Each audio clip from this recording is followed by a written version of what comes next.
네, 저는 건국대학교 항공우주공학과에 근무하고 있고요. 우리 건국대 그 항공우주 설계인증연구소를 맡고 있습니다.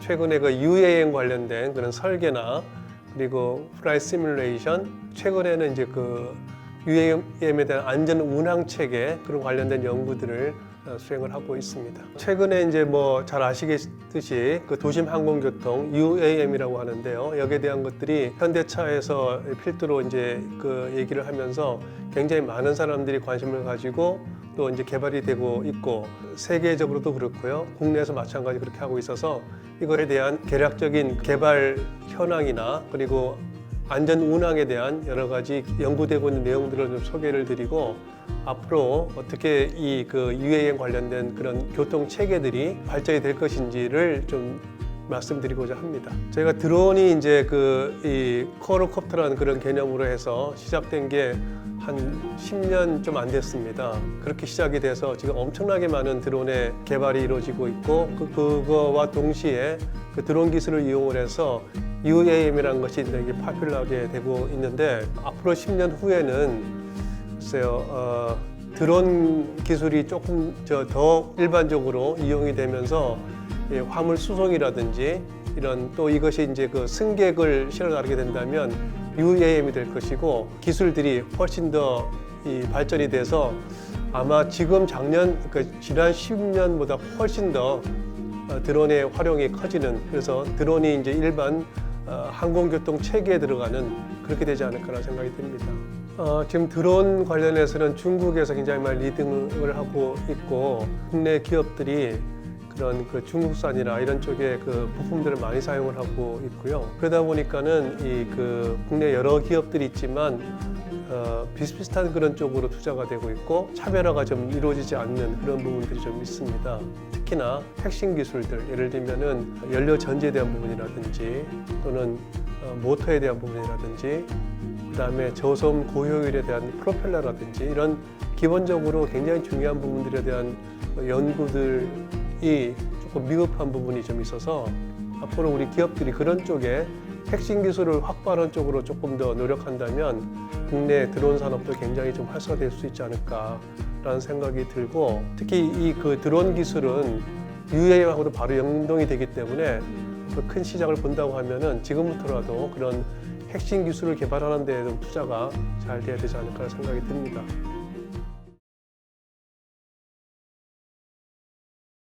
오늘 말씀드릴 내용은 최근에 굉장히 많은 뜨거운 그런 관심을 가지고 있죠. 도심 항공교통, 영어로 UAM, Urban Air Mobility에 대한 안전 운항 체계, 그리고 앞으로 어떻게 될 것인지 하는 전망에 대해서 간략하게 소개를 드리도록 그렇게 하겠습니다. 잘 아시다시피 도심 항공교통 개념이 되겠는데요. 이 도심 항공 모빌리티, 어반 에어 모빌리티라는 것이 새로운 4차 산업혁명과 함께 새로운 파라다임으로 등장을 하고 있는데 특히나 보시다시피 여러 도심의 그 팽창이라든지 지상교통 체증이 굉장히 심화되고 이런 상황에서 이런 것을 어떻게 효율적으로 해결할 수 있을 것이냐 하는 것들이 굉장히 관심이 많이 생기게 됐고 특히 그 4차 산업혁명 기술들 AI라든지 자율이라든지 이런 기술들이 발전을 하면서 이 기술들을 도심 항공교통에 접목을 하는 그런 필요성들이 대두하게 됐고 최근에 굉장히 많은 그런 그 개발과 연구들이 이루어지고 있습니다. 우선 조금 이해를 돕기 위해서 도심 항공교통에 대한 개념과 거기에 들어가는 핵심 기술들을 영상으로 먼저 간단하게 보실 수 있도록 그렇게 하겠습니다.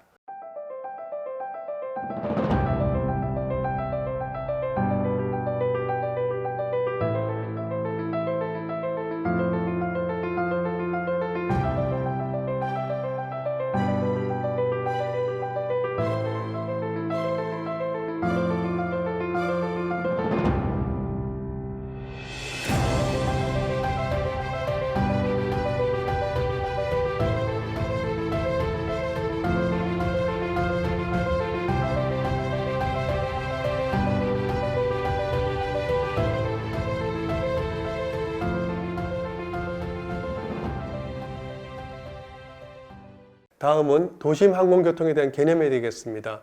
이 도시 얼반 에어 모빌리티를 최근에서는 나사 같은 경우에는 AAM, Advanced Air Mobility 뭐 이렇게 부르는 경우도 있고요.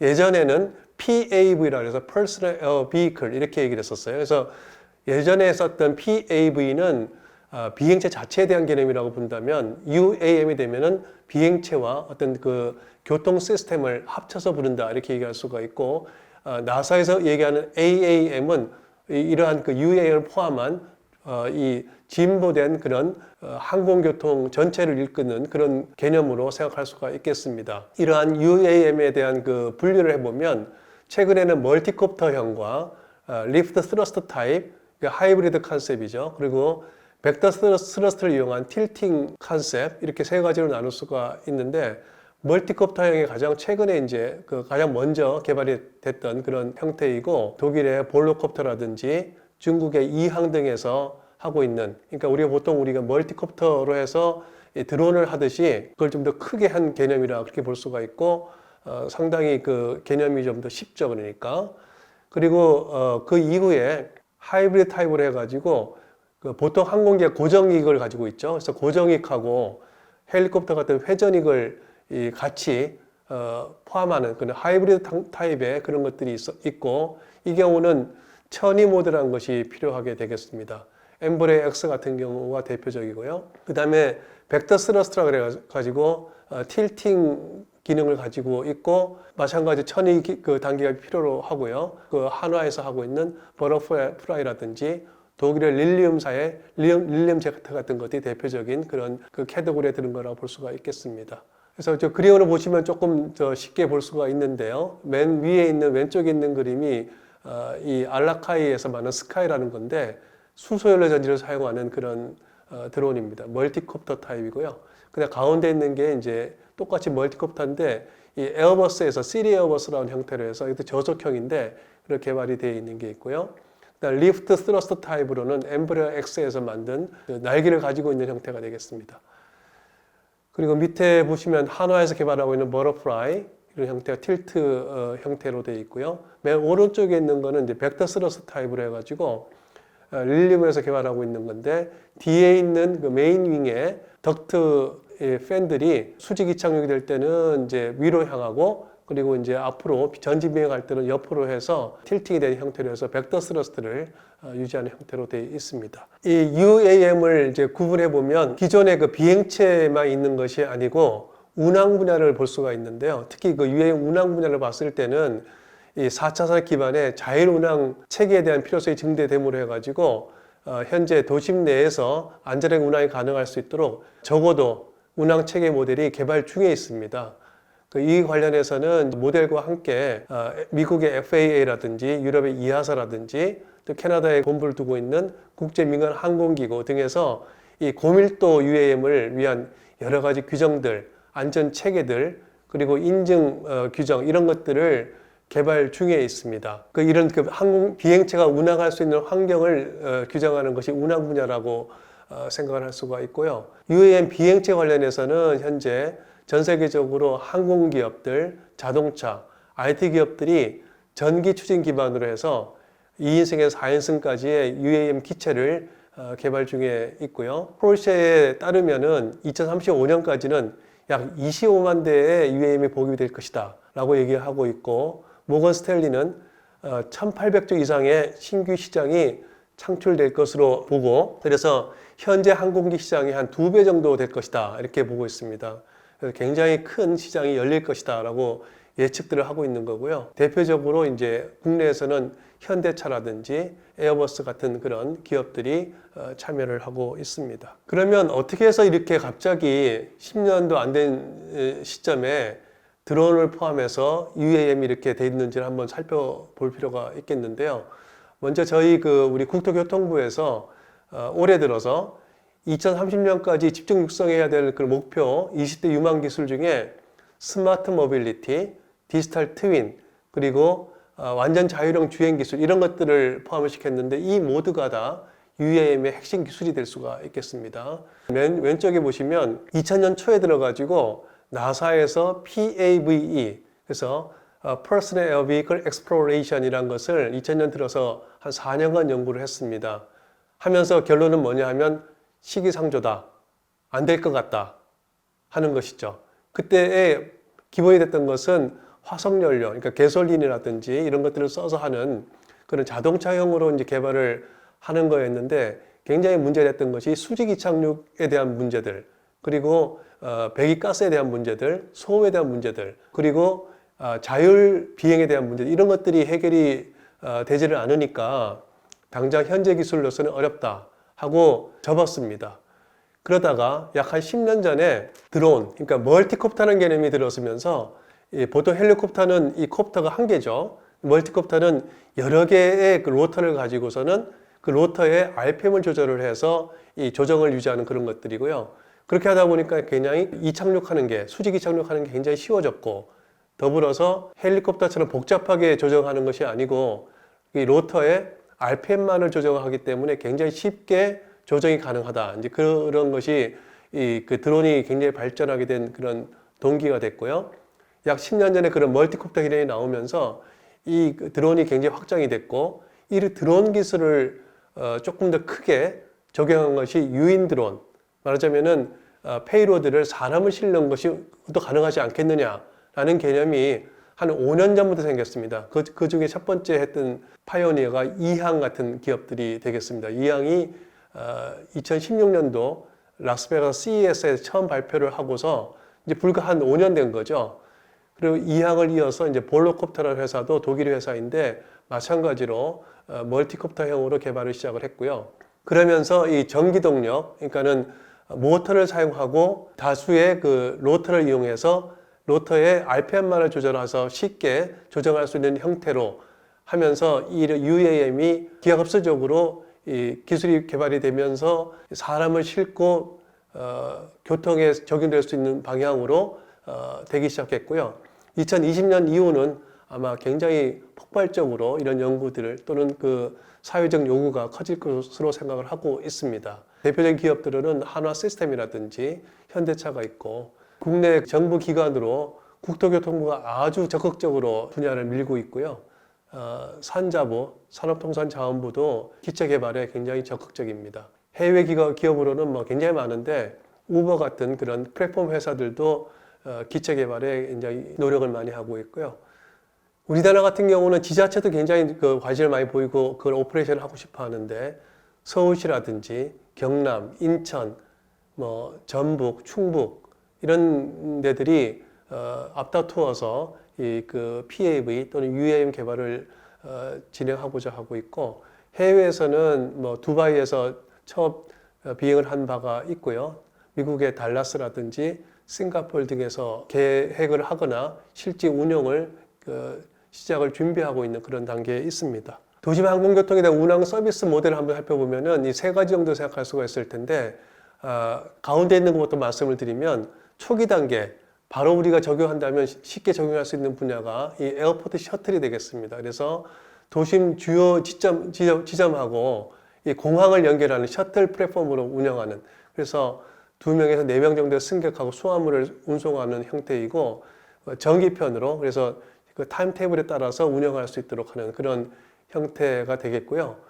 국내 허브 공항에서 도심의 서울이라든지 뭐 부산의 김해나 제주 이런 쪽으로 운영할 수 있는 이런 형태가 초기 단계에 시작할 수 있는 가장 쉬운 그런 방식이 될 것이고, 이게 조금 더 발전이 된다 그러면 맨 위에 있는 온 디맨드 형태로, 우버가 이제 보통 자율차를 이렇게 많이 하듯이, 그러니까 에어 택시 개념으로 가는 거죠. 그래서 각 이 승객이 원하는 지정 지역 내에서 스카이포트 간의 항공편을 운영하는, 그래서 1명, 2명, 4명 그런 승객들이 자유롭게 운영할 수 있는 그런 형태가 되고, 운항하는 거리는 한 50km 이내가 되겠다는 거고요. 온디맨드 형태로 승객의 요구에 따라서 운영하는 방식이 되겠습니다. 근데 이 방식은 여러 가지 규제 완화가 되고, 그리고 또 운영이 안정화되고 안전성이 입증이 되고, 그래서 상당히 좀 시간이 걸린 후에 적용이 될 것이라고 생각이 됩니다.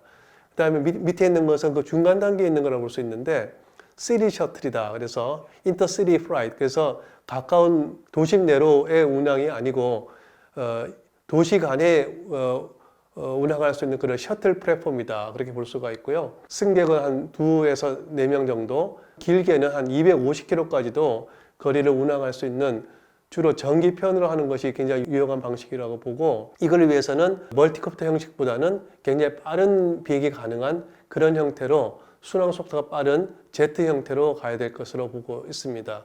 그래서 뭐 청주라든지 우리 연안 지역, 동해안, 남해안 지역, 뭐 이런 여수, 이런 관광 지역 이런 것들이 여기에 적합한 형태라고 볼 수가 있겠습니다. 비행 규칙도 현재 하는 항공기 규정하고는 완전히 다른 형태로 아마 운영될 가능성이 많은데요. 기존 비행 규칙은 시계 비행, VFR, 그리고 계기 비행, IFR 두 가지로 해서 비행을 관제를 하고 비행을 합니다. 근데 이 경우는 지금 관제를 하는 개념들이 적용되기 힘들고요. 그래서 BFR, Basic Flight Rule이라고 해서 독립된 하나의 항공기를 지정된 그런 항로에 따라서 유도하는 그런 형태의 Basic Flight Rule이 있겠고, 그 다음에 교통 관리를 하는 Managed Flight Rule, 그래서 이 다수의 항공기들을 규정된 항로에 따라서 파이프라이닝해서 운항할 수 있도록 하는 그런 두 가지 형태가 아마도 적용되지 않을까라고 생각이 되고, 이걸 하기 위해서는 각종 규정 개정이 필요한 상황에 있습니다. 운항 체계를 한번 보시면 기존에 우리 에어라이너들은 우리가 항공기가 따로 있고요. 그 다음에 그 에어라이너들이 자기들 나름대로 관제를 하고 공항을 유지하고 이런 것들이 다 나눠져 있었습니다. 그렇지만 UAM은 굉장히 이런 시스템들, 다시 말하면 비클 자체하고 그다음에 이런 운영할 수 있는 인프라스트럭처, 뭐 버티 포트라든지 내비게이션 퍼실리티라든지 그런 커뮤니케이션 퍼실리티 그런 부분들, 그다음에 트래픽 매니지먼트, UTM, ATM 같은 그런 트래픽 매니지먼트 관제에 대한 부분 있죠. 그다음에 레귤레이션, 각종 항공기에 대한 인증이나 안전 인증에 대한 거, 에비에이션 로, 그다음에 여러 가지 안전 인증에 관련된 규정이나 그런 법들, 그리고 환경에 관련된 그 노이즈라든지 소음이라든지 배기가스라든지 그다음에 기상 조건에 대한 이런 여러 가지들이 같이 고려가 돼서 운항이 돼야 되겠다. 그래서 도심 항공교통 하면은 이 5가지를 다 합쳐가지고 생각을 해야 된다. 그래서 기존의 항공기 설계나 항공기 개발이나 항공기 운항하는 개념하고는 상당히 다른 거죠. 그래서 기존과는 다르게 UAM 개발 업체들은 여기에 해당되는 운용까지를 같이 생각을 해가지고 다 염두에 두고서 개발을 진행을 하고 있습니다. 국내에서 이런 UAM 운영을 한다면 운영 아키텍처가 어떻게 될 것이냐를 한번 생각해 볼 필요가 있는데요. 좀 복잡한 차트입니다만은 이 UAM 에어 트래픽 서비스 프로바이더, 그래서 전체적인 도심 항공 비클들을 트래픽을 매니지하는 그런 전체적인 관제 관리 시스템이 있을 거고, 이 관제란 말은 조금 어울리지 않을 수도 있고요. 그래서 교통 관리라고 하는 게 더 좋을지도 모르겠습니다. 그래서 교통 관리하는 그런 체계가 운영하는 그런 체계 사업자가 있을 거고요. 이 사업자가 위에 보시면 오퍼레이션 직접 하는, 말하자면은 우버 같은 회사가 되겠죠. 그래서 그 회사들이 자기들의 어떤 그 비클들을 가지고서 운영하는 뭐 타다라든지 뭐 이런 것들이 해당이 되겠습니다. 그래서 그런 다수의 그런 사업자들을 연계를 해서 관리를 하게 될 것이고, 이 관리자는 특히나 정부의 여러 가지 기관들, 지자체라든지 국토부라든지 또는 국방부라든지 이런 쪽에 공역관리 이런 관련된 여러 가지가 있기 때문에 같이 해야 될 것이고, 그 다음에 이 세이프티라든지 또는 그 인증이라든지 이런 관련된 규정들하고도 잘 숙지가 돼서 오퍼레이션이 돼야 될 것이고, 교통관리 혹은 교통관제에 관련된 그런 체계를 제공하는 트래픽 인포메이션하고도 연동이 돼야 될 것입니다. 굉장히 복잡한 그런 체계일 텐데, 일단 이런 어떤 이해 당사자들 간의 관계를 잘 정립을 해서 운영을 해야 될 것이다, 이렇게 볼 수가 있겠습니다. 이런 관점에서 운영을 한다면 어떤 게 가능할 것인지를 한번 생각을 해보면, 케이스 스터디로 서울시 공역을 한번 분석을 먼저 해보겠습니다. 서울시에서 비행을 한다면 어떻게 비행을 할 수 있을 것이냐. 아마 서울시가 전 세계적으로 가장 복잡한 공역을 갖고 있다고 해도 과언이 아닐 정도로 복잡한데요. 특히나 우리나라 같은 경우는 대부분이 군 공역으로 돼 있어서 비행 금지 구역이 많습니다. 그래서 이 UAM 같은 경우 비행을 할 수 있는 영역도 사실 굉장히 제한적이다 이렇게 볼 수가 있는데 가운데 보시는 제일 작은 서클 빨간 부분 있죠? 이 부분이 비행 금지 구역입니다. 이 부분은 이제 청와대를 비롯해서 굉장히 중요한 그런 기관들이 몰려 있는 곳이 돼서 여기는 절대적으로 비행을 할 수 없는 구역이고 그 바깥 부분에 있는 강북에 있는 부분 있죠? 이 부분이 이제 P73B라 그래서 이 부분도 비행 금지이지만 이제 제한이 고도를 가지고 있는 그래서 이 서울의 북부 지역은 대부분 다 금지 구역이다 이렇게 볼 수가 있고요. 그다음에 서울 인근 지역 여기 보는 바와 같이 주황색으로 되어 있는데 이 부분들이 이제 다수의 그 위험 지역들을 가지고 있는 제한 구도를 가지고 있는 그런 지역입니다. 그래서 이 부분은 비행을 할 수는 있는데 굉장히 제한적으로 비행을 할 수 있고 비행 허가를 받아야 되는 그런 영역이고요. 이 그 푸른색으로 되어 있는 부분들은 이제 김포공항이라든지 서울공항이 있는 공항 관제권에 있는 지역을 얘기하고 있습니다. 그래서 이 부분들 고려해가지고 공역을 설정을 해야 되겠습니다. 그래서 그걸 조금 더 보시게 되면 이 가운데 있는 부분은 이제 비행 금지 구역이고 이 강북에 있는 부분들이요. 그리고 녹색 부분이 주로 이제 이 서울 외곽 순환도로 따라 있는 부분인데 여러 가지 컨트롤 포인트가 있고 비행이 가능한 영역입니다.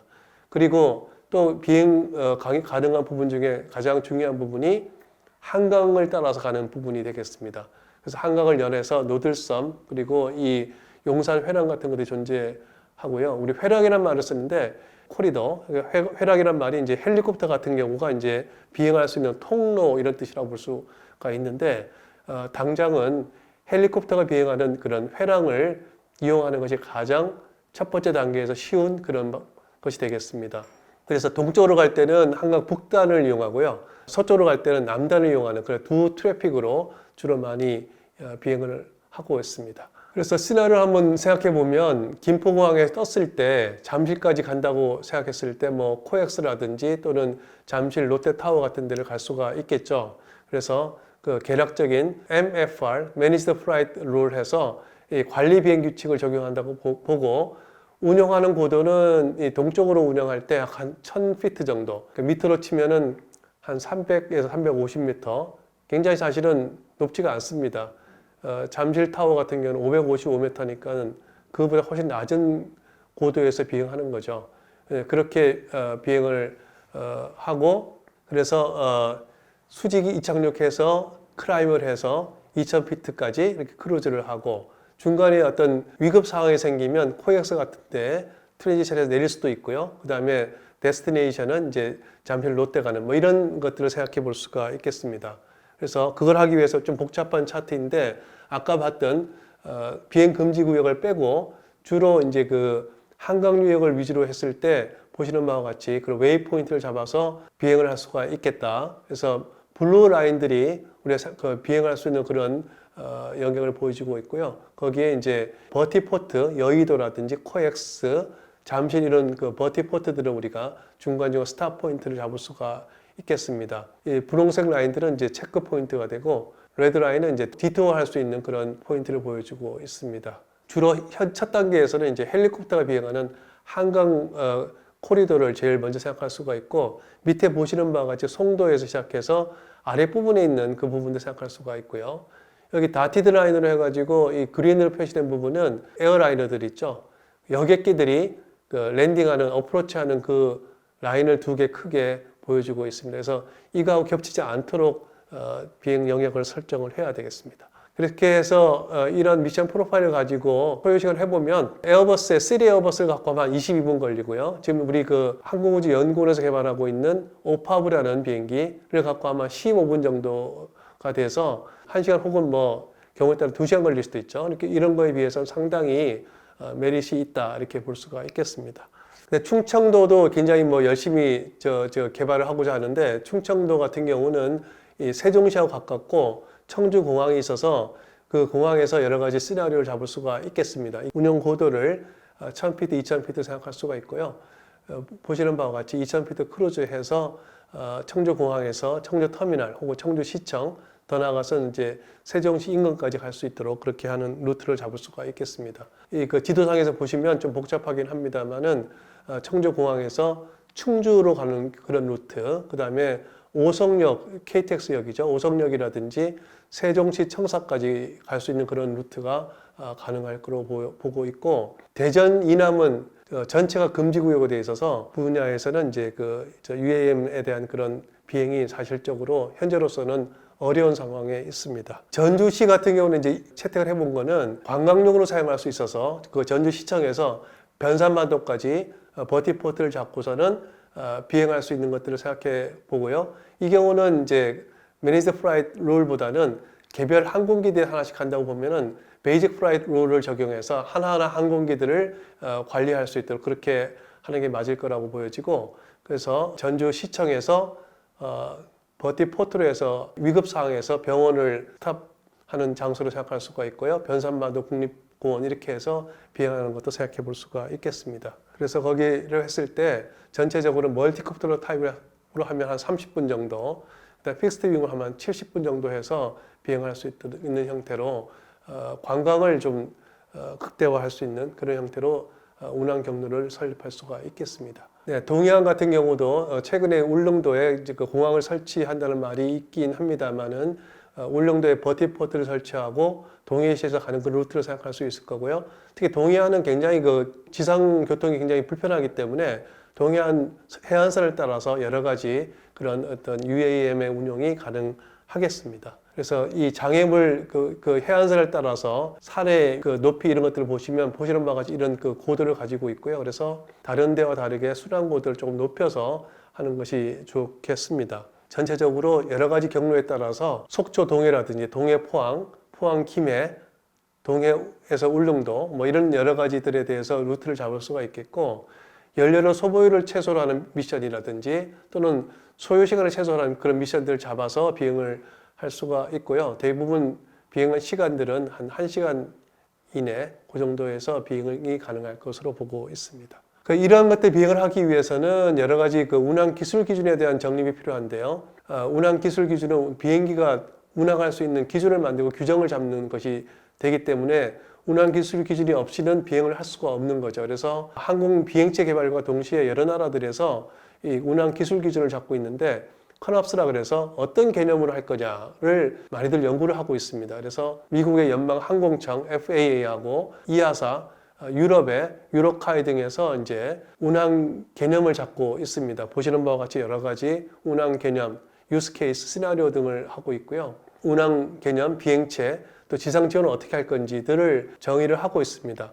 한국도 마찬가지로 이런 컨업스 운항 개념에 대해서 연구를 지금 진행 중에 있고, 3년 정도 후에는 한국판 컨업스 또는 운항 개념들이 나올 것으로 생각을 하고 있습니다. 이러한 연구를 위해서 이제 국토부에서 지원하는 그 연구들이 진행되고 있는데요. 오파브라 그래서 이제 PAV인데 파이로트가 타기도 하고 안 탈 수도 있는 그런 UAM이죠. 거기다 안전성 검증을 하고 안전 운항 체계를 연구하는 연구가 이제 작년부터 시작이 돼서 지금 2년째가 끝났고요. 앞으로 3년 후가 되면은 우리 한국적인 그 운항 기술 기준과 운항 체계에 대한 것들이 체계안이 나올 것으로 생각되고, 그걸 바탕으로 해서 법령이 제정될 것으로 생각을 하고 있습니다. 그와 동시에 이제 2톤이 넘는 그런 UAM들이 하늘 위로 날아다녔을 때는 상당히 위협적이고 어려운 상황이 많이 발생할 수 있기 때문에 인공지능하고 자율비행 이런 것들이 굉장히 중요할 것이고, 그런 부분들이 미리 시뮬레이션을 통해 가지고 안전성을 입증하는 것이 굉장히 중요합니다. 그래서 수많은 변수를 가지는 이게 도심 환경에서 어떻게 안전하게 운항 체계를 확보할 것이냐, 그런 것들을 디지털 트윈 기술을 통해서 디지털 환경에서 다 시뮬레이션 해보고, 그래서 여러 가지 문제점들을 다 해결하고 나서 그 피지컬 월드에서 적용하는 그런 것들이 굉장히 중요하고 필수 불가결한 연구다 이렇게 볼 수가 있습니다. 그래서 디지털 트윈 기술 개발이 필요하다 이렇게 볼 수가 있겠습니다. 그래서 그 개념들을 보시면 오른쪽에 있는 게 현실 세계의 여러 가지 운영되는 환경이라고 봤을 때, 이걸 하기 위해서는 그러면은 어떤 것들을 미리 해봐야 되느냐 하면은 디지털 환경 속에서 보시는 바와 같이 고정밀의 UAM 비행 역학 모델을 이용해서 비행기 자체의 비행이 굉장히 정확하게 예측이 될 수 있어야 되겠고요. 실시간으로 여러 비행체들에 대한 교통 관리, 그리고 장애물들을 인지하고 상황을 판단해가지고 실시간으로 환경을 반영한 그런 경로 탐색, 그다음 비행 계획 이런 것들을 디지털 환경에서 다 적용을 해보고 문제가 없는 것을 확인하고 또 문제점을 해결하고 나서 그걸 바탕으로 해서 현실 세계에 적용하는 그런 디지털 트윈 연구들이 앞으로 굉장히 필요하다고 생각이 됩니다. 그런 연구들을 그 연구소에서 많이 하고 있고요. 그래서 그걸 할 수 있는 뭐 대학 중점 연구소로 이제 올해 선정이 돼서 앞으로 이런 관련된 연구도 굉장히 중요하게 생각을 하고 가장 중요한 것은 이제 그 일반 시민들이 믿고 탈 수 있는 비행차가 돼야 되기 때문에 그렇게 할 수 있도록 고정밀 시뮬레이션을 통한 최적 운항 경로를 수립하고 최적 운항 계획을 세우는 그런 그 연구들이 디지털 트윈을 이용해서 해야 되겠다 하는 말씀을 드리고 오늘 여기 강의를 마치도록 그렇게 하겠습니다. 네, 감사합니다.